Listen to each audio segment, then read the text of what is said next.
Hoy quiero hablar de algo que se ha normalizado demasiado en España. Trabajar a jornada completa y aún así sentir que no avanzas y que no vives ni siquiera al límite. Soy Aitor, estudié Relaciones Laborales y Recursos Humanos, pero también sé lo que es acabar atrapado en trabajos que te desgastan y te hacen sentir que no avanzas. Por eso mi lema es trabajar sin romperte. La idea de hoy es que no solo hemos normalizado los salarios bajos, es que el problema es que nos hemos acostumbrado a vivir con muy poco y llamar eso estabilidad a lo que muchas veces ni siquiera es pura supervivencia. Porque el imaginario colectivo ha tomado como filosofía los diferentes escenarios. Por lo menos tienes trabajo. 1.300 euros no está nada mal. Hay gente que cobra menos. Con paciencia ya mejorarás. Si quieres independizarte, cómprate piso. Los 2.000 euros ya son casi un lujo. Y sí, en cierta medida estas frases pueden tener sentido. Pero cuando una sociedad repite esas frases durante años, pasa algo muy peligroso, que se bajan las expectativas. Por ejemplo, se empieza a aceptar como normal algo que antes había parecido una señal de alarma. Y esto es lo que yo quiero abordar en el vídeo. No solo filosofar sobre cuánto cobramos, sino lo que hemos dejado de esperar de nuestro trabajo.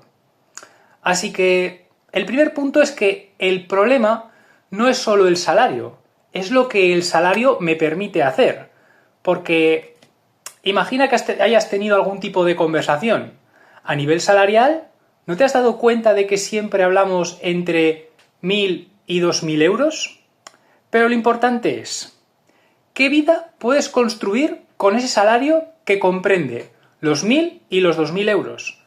Porque, claro, no es lo mismo cobrar 1.300 euros viviendo en casa de tus padres que cobrar esos 1.300 euros pagando un alquiler, comida, transporte, suministros, imprevistos y poder ahorrar. No es igual llegar a fin de mes que vivir pues con cierta holgura. Tampoco es lo mismo sobrevivir que tener algo de margen. Y aquí está una de las grandes trampas del mercado laboral español. Muchas veces se habla de empleo como si el simple hecho de tener trabajo ya fuera suficiente. Pero a estas alturas de la película realmente no lo es. Tener trabajo debería de ser el punto de partida para poder construir una vida, no una forma sutil de estar permanentemente al límite. Si trabajas a jornada completa y aún así no puedes ahorrar, no puedes independizarte, no puedes decir que no a una mala oferta y cualquier imprevisto que te hunde, entonces el problema no es que seas una persona caprichosa. El problema es que tu trabajo no te está dando margen vital. Y sin margen vital no hay verdadera libertad. Entonces se genera una confusión entre cobrar más no significa siempre vivir mejor. Porque en España se habla mucho de las subidas salariales, récords de empleo y mejora de los indicadores. Y muchos de estos datos pueden parecer positivos, pero la realidad no se mide en titulares, se mide en poder adquisitivo. Un salario puede subir en términos nominales, pero si el alquiler, la compra, la luz, el transporte y los gastos básicos suben más rápido, tu vida no mejora. Solo ves un número un poco más alto en la nómina mientras tu tranquilidad sigue igual o peor. Por eso hay que distinguir dos cosas. Una cosa es cobrar más y otra bien distinta es que ese dinero realmente te permita vivir mejor. Y mucha gente nota esa diferencia en su día a día. Nota que trabaja, que cumple, que se esfuerza, pero no nota por otro lado el avance, no nota que pueda ahorrar, no nota que se pueda independizar y no nota futuro. Y es cuando aparece la sensación más peligrosa. Estoy haciendo lo que se supone que tengo que hacer, pero mi vida no se desbloquea. Y aquí está el desgaste, porque estamos hablando no solo de consumo, estamos hablando de una vida adulta en paz. Poder emanciparte, mudarte, formar una familia, dejar de pagar un alquiler sin que se te vaya la vida, de poder tomar decisiones sin que cada euro sea una amenaza. Y aquí entra algo muy peligroso en el imaginario colectivo. España ha convertido los 2.000 euros en una fantasía. Y esta es una de las partes más duras, porque en muchos entornos decir que quieres ganar 2.000 euros al mes suena casi como pedir demasiado, como si fuera algo exagerado, como si quisieras vivir por encima de tus posibilidades. Pero seamos claros, en muchas ciudades 2.000 euros no significan un lujo, por no decir que con 2.000 euros vives muy justito o al límite. Pero es un poco la cifra en la que puedes empezar a tener un poco de margen, de poder pagar una vivienda sin ahogarte en los lugares más económicos, poder ahorrar un poco, tener una mínima red de seguridad, no vivir con el temor de una avería, mudanza, factura inesperada o un mal mes. Pero claro, hemos llegado a un punto en el que mucha gente ve esos 2.000 euros como algo inalcanzable. Y eso dice mucho del imaginario colectivo de este país. Porque cuando una sociedad empieza a considerar privilegiado algo que simplemente permite vivir con cierta tranquilidad, la vara de medir está rota. No es aspirar o no a ganar 2.000 euros. El problema es cómo se ha normalizado que 1.300 euros sean el horizonte máximo para demasiadas personas. Y aquí no hablo de despreciar a quien cobra poco, para nada, al contrario. Hablo de dejar de culpar a la persona que quiere algo más. Querer ganar mejor no es ser materialista. Pedir tranquilidad no es ser un ambicioso sin más. Querer que tu trabajo te permita construir una vida no es una fantasía, son expectativas razonables. Claro, y aquí es cuando la precariedad estructural cambia tu forma de pensar. Y cuando pasas demasiado tiempo viviendo con poco, empiezas a adaptarte.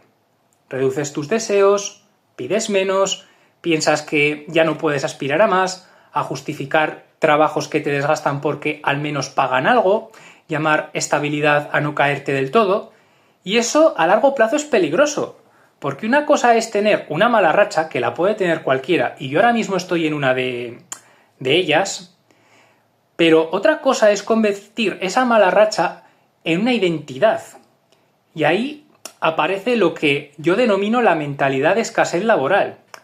No es solo en términos de dinero, es cuando empiezas a creer que ya no puedes pedir más, que no tienes poder de elección, que no puedes filtrar, no puedes rechazar, no puedes construir una salida, que si tienes un mal trabajo, por lo menos deberías de dar gracias.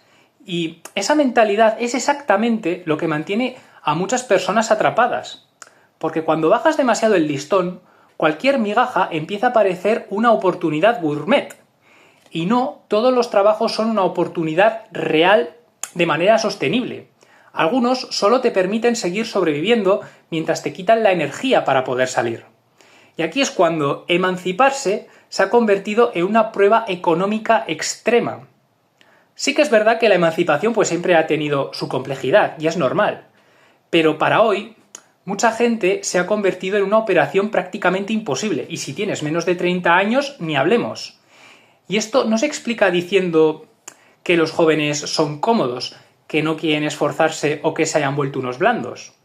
Es una lectura muy vaga. La realidad es mucho más matemática.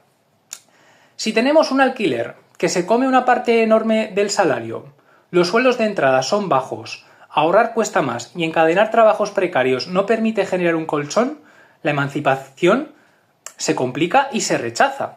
Y no es falta de carácter, es matemática. Por ejemplo, el Consejo de la Juventud de España situó la tasa de emancipación juvenil menores de 30 en el 14,5%, una cifra bajísima, con una edad estimada de 30 años. Y también señaló que el alquiler medio equivale prácticamente al salario medio de una persona joven. Entonces hay que hacerse una pregunta. ¿Cómo va a emanciparse alguien si alquilar en solitario puede comerse prácticamente todo tu sueldo?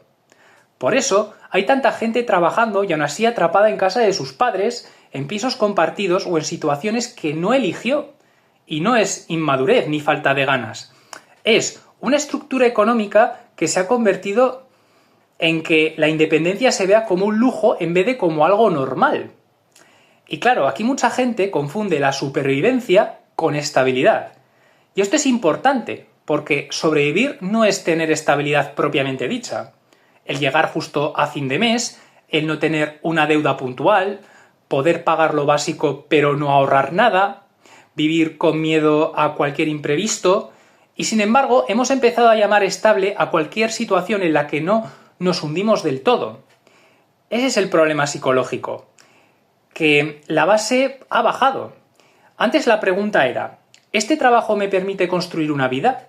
Y ahora esa pregunta ha mutado a, ¿este trabajo me permite aguantar un mes más? Y cuando esa es la pregunta, el mercado laboral ya ha ganado demasiado terreno sobre tu vida. Porque trabajar no debería ser simplemente una forma de aguantar. Trabajar debería de ser una base para tener poder de decisión, movimiento, ahorro, descanso, proyecto y el poder decir también que algo no me conviene. Porque cuando no tienes margen, no eliges. Y ahí es donde empieza la obediencia, la aceptación, el aguantar, el adaptar e incluso radicalizarte en tu propio puesto de trabajo cuando sabes que es precario. Entonces, lo que se necesita es empezar a recuperar criterio como sociedad. Porque sería inútil. El mercado laboral tiene problemas, no se niegan.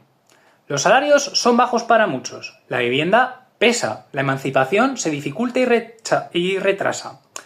Y la precariedad se ha normalizado peligrosamente. Pero precisamente por eso necesitas más estrategia, no menos. Tienes que dejar de aceptar cualquier trabajo como si fuera una bendición. Saber que el salario mínimo real que necesitas para vivir por tranquilidad no aparece en la ley. El número que te permite cubrir gastos, ahorrar algo, tener margen y no vivir permanentemente con el agua al cuello. Ahí está la diferencia entre un salario mínimo legal y lo que tú necesitas para poder vivir bien. Saber qué trabajos te acercan a ese número y cuáles te alejan. Poder separar el grano de la paja. Saber si una oferta es un puente o la rueda del hámster.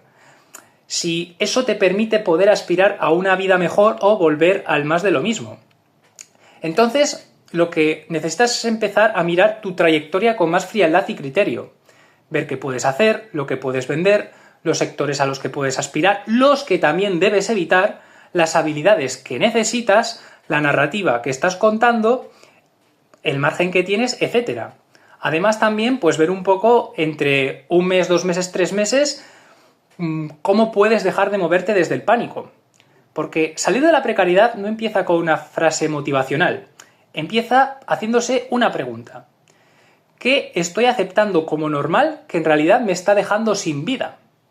Así que si ahora mismo trabajas pero no avanzas, si cobras pero no ahorras, si tienes empleo pero no independencia, si sientes que 1.300 euros se han convertido en una especie de techo invisible y que aspirar a 2.000 euros parece casi pedir perdón, te dejo una última pregunta.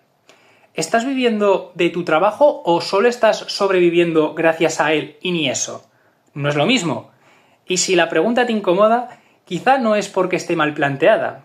Quizá es porque toca una realidad que llevamos demasiado tiempo normalizando.